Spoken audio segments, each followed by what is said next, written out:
कंगना रनौत का दावा, बिल्किस बानो केस पर तैयार है स्क्रिप्ट, लेकिन कोई नहीं चाहता कि फिल्म बने। साल 2002 में गुजरात में घटी बिल्किस बानो वाली घटना को लेकर एक बार फिर से जोरों से चर्चा हो रहा है। दरअसल जिन दोषियों को पिछले साल समय से पहले रिहा कर दिया गया था, उन्हें सुप्रीम कोर्ट ने फिर से सरेंडर करने का निर्देश दिया है। अब कंगना रनौत भी इसी केस को लेकर चर्चा में है। पढ़िए उन्होंने ट्विटर पर क्या कहा है। गुजरात में गैंगरेप पीड़िता बिल्किस बानो एक बार फिर से चर्चा में है। पिछले साल इस केस में सजा काट रहे जिन 11 दोषियों को गुजरात सरकार ने समय से पहले रिहाई दे दी थी, सुप्रीम कोर्ट ने सरकार के उस फैसले को रद्द कर दिया है। यानी उस गैंगरेप और परिवार के 7 लोगों की हत्या के ये आरोपी एक बार फिर से कानून के पंजे में फंस चुके हैं। अब इसी केस को लेकर कंगना रनौत भी चर्चा में आ गई हैं।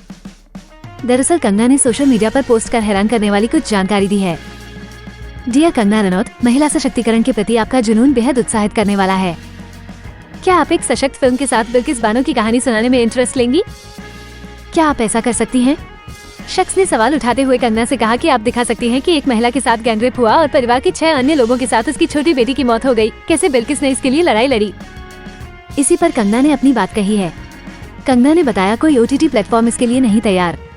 कंगना ने कहा कि वो इस फिल्म को बनाने के लिए कब से तैयार हैं, लेकिन कोई OTT उनके साथ काम करने को तैयार नहीं।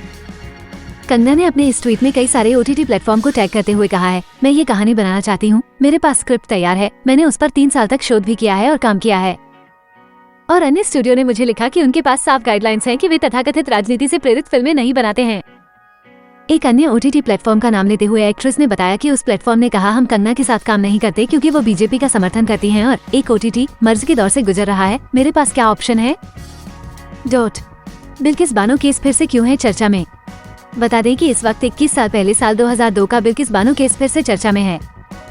गुजरात में साल 2002 में बिल्किस बानो 5 महीने की प्रेग्नेंट थी जब उनके साथ गैंगरेप हुआ था। उनके सामने ही उनके परिवार को 7 लोगों की हत्या कर दी गई थी, जिसमें उनकी 3 साल की बेटी भी थी। इस केस में सभी 11 दोषियों की सजा माफ करते हुए समय से पहले उन्हें रिहाई दे दी थी। अब सुप्रीम कोर्ट ने गुजरात के फैसले को पलटते हुए दोषियों को सरेंडर करने का निर्देश दिया है।